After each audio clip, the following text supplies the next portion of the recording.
faith in the fact that your backline is going to be there for you, and that's because he's not there. So he's my guy, no questions asked. Absolutely, and I think anybody would be hard pressed to disagree with you there. Yeah. Certainly, you can see his influence even now, like in terms of like he's out for the season.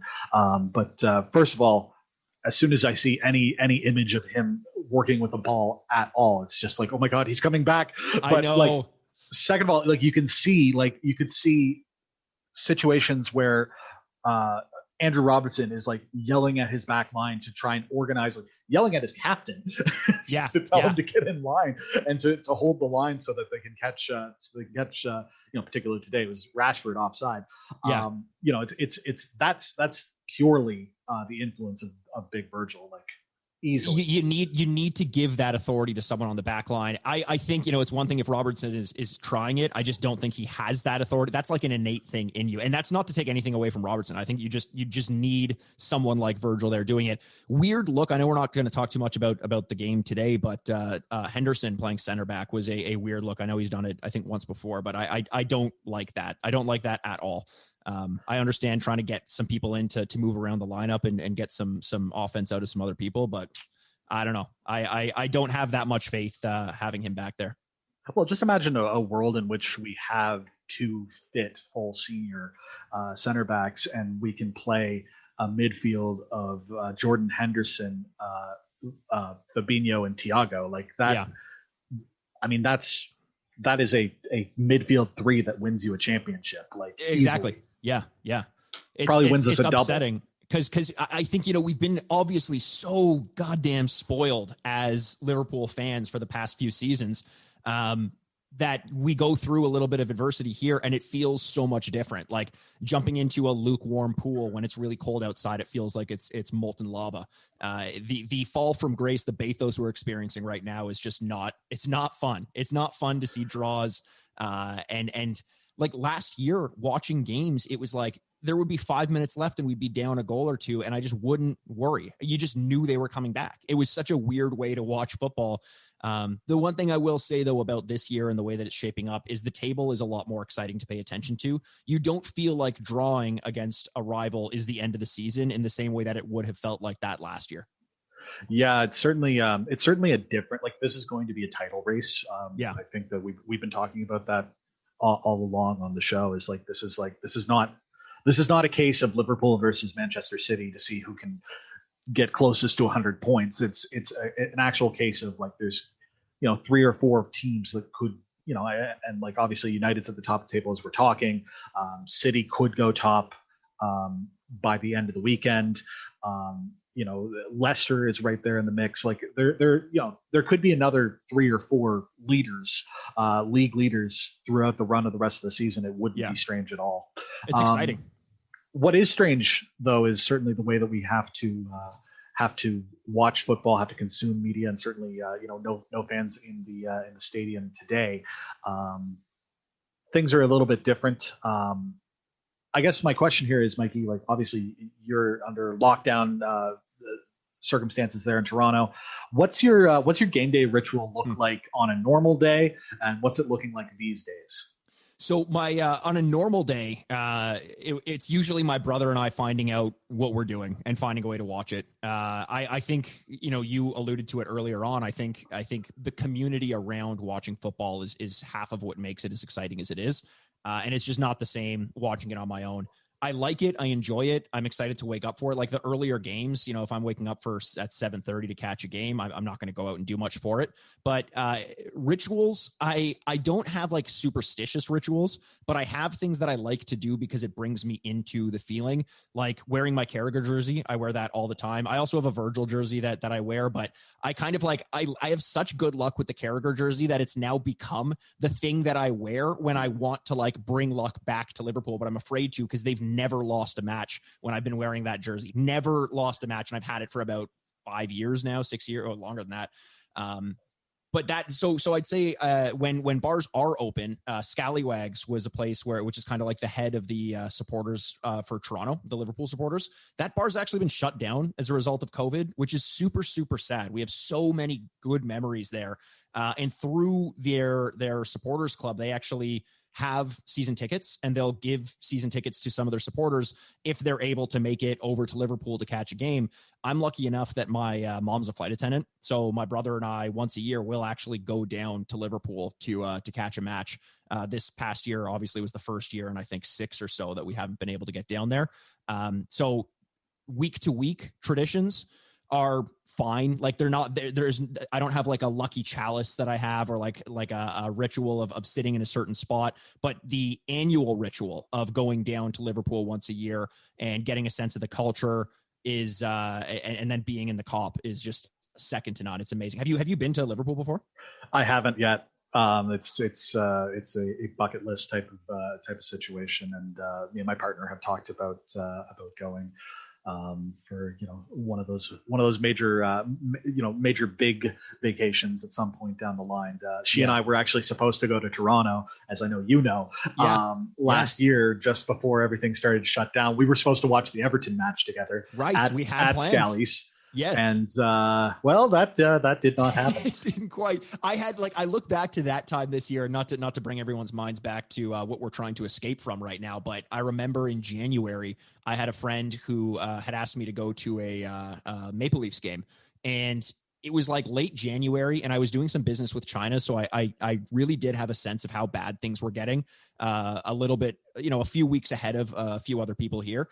And I said no to it. I was like, I'm not comfortable going. Like, things are just getting kind of bad. And everyone made fun of me. They're like, oh, not willing to go to a public place, like blah, blah, blah. Looking back now, and like how you guys were close to coming to Toronto, the things we know, I guess we made the right calls, but who knows how that could have shaped out.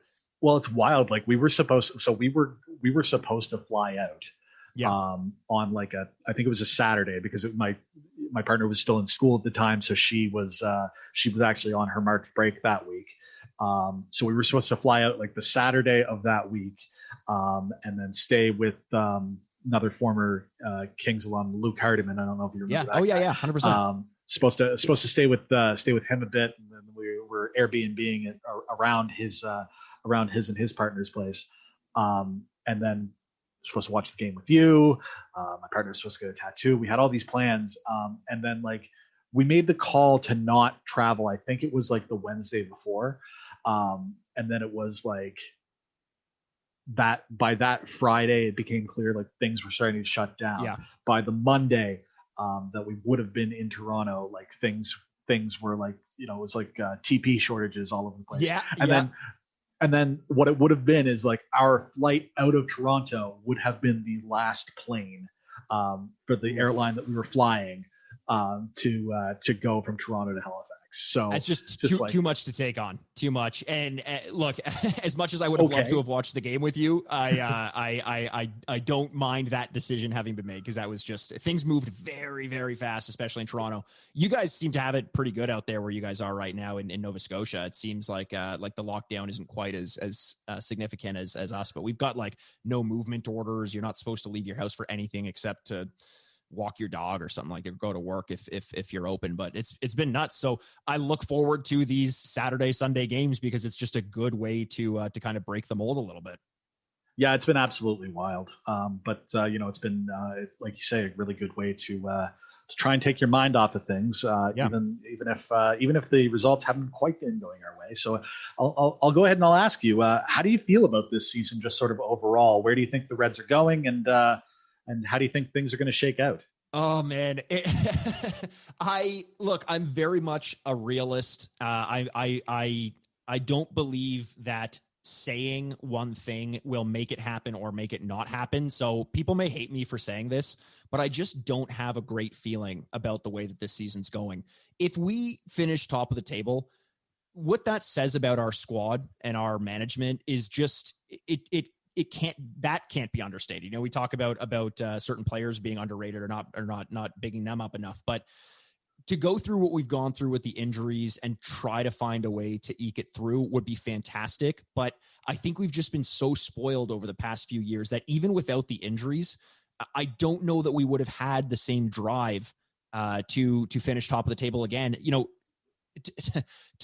To put so many solid seasons together and maintain that efficiency after having achieved your goal. I see it in sports all the time. It's really hard to repeat. It's really hard to get 3 in a row or to have 3 fantastic seasons in a row. It almost feels like you got to where you needed to go, and then you get a little bit of an adrenaline dump after it. And I kind of sensed that at the beginning of the season before we ran into all the injury issues as well. So I don't know that we're going to take it. I think that it's not necessarily a bad thing if we don't, because I think it'll force us to realize that we're human.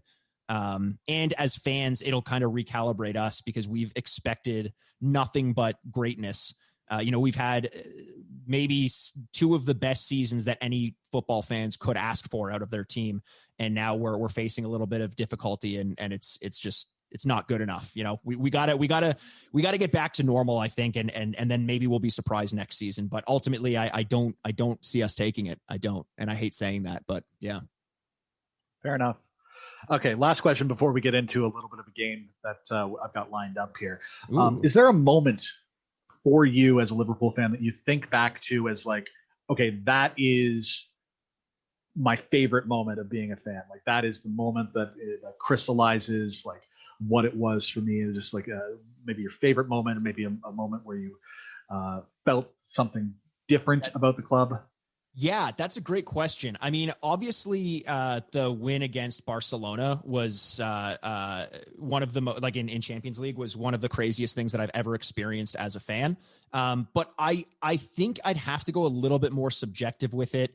The first time my brother and I watched a game at Anfield was like honestly life-changing. And I mean that in the sense that, like, not to put so much emphasis on sports that my life revolves around it, but to see the history and the culture and the way that tailgating works in the over in the UK is just, compared to sports that we go to here, is just it's a very different experience, and made me realize, like I said earlier, that I was just part of something bigger. I think that was the moment that I'm like, oh, because at that time, the first time we had went, I bought my brother tickets to the match and had arranged for the hotels and everything for Christmas. It was more of a gift for him. So at that point, I wasn't as sold on the club as I have come to be, but that's essentially the thing that did it. So to say that there's like a specific goal that was scored or a moment, that doesn't exist for me. It's just the feeling of being there in and among people who you can tell have been supporting this club for generations. That's what I was there for. Yeah, and that is a special feeling for sure. Yeah. Okay, so something that I think you folks, you and Andrew, do things sort of like this game that we're about to play on the Retrograde from time to time. Yeah. We do our games on the Canada Cop certainly every week. I thought a way that we could try and mesh together our 2 podcasts and really show some synergy here is to do a little lineup challenge. We've done these before on the Canada Cop, of you picking a team and me picking a team. I'm the host. I'll let you go first as my guest. I was going to demand it. Listen, you had it in my rider before we started. Like, I needed to make sure that I went first in any drafts that we did. And I thank you, by the way, for sending me all the only red M&Ms that I asked for in the rider as well. You've done a great job of honoring my contract. It's been fantastic. Those were pretty crazy to ship, but here we are. So the name of the game basically is a 5-a-side team, Mikey's team versus my team. Comprised entirely of video game characters. Now, we are going to avoid any characters from the FIFA series because that just seems like a cheat code. Seems a little on the nose. Nose. So Mikey, I will leave it up to you first. I'm not going to say that you have to pick your goalkeeper first or anything like that, but sure. Pick your first pick, and we'll leave it to the listeners, the collective listeners of the Retrograde and the Canada Cop to decide who had the better overall team here. I love it. When you pitch this, I was like, oh, is it like a fight to the death? Like that's where my mind goes with video games. You're like, no, we're trying to score soccer goals on each other, dude. Like, what are you doing? Can't put the knife down. What are you doing, bro? So I love this game. I love drafts. We do this. Me and Andrew do this all the time on the Retrograde podcast, which is the podcast, as you mentioned, that we have on the side there. This is a pick. Okay, if you've listened to the podcast, Andrew hates the way that I pick these because I always try to find like some weird loophole. But this, this I think is honestly maybe the best choice that you can make as a realistic choice. Now, we can't pick from FIFA, but you didn't say we couldn't pick realistic athletes from other games. And the most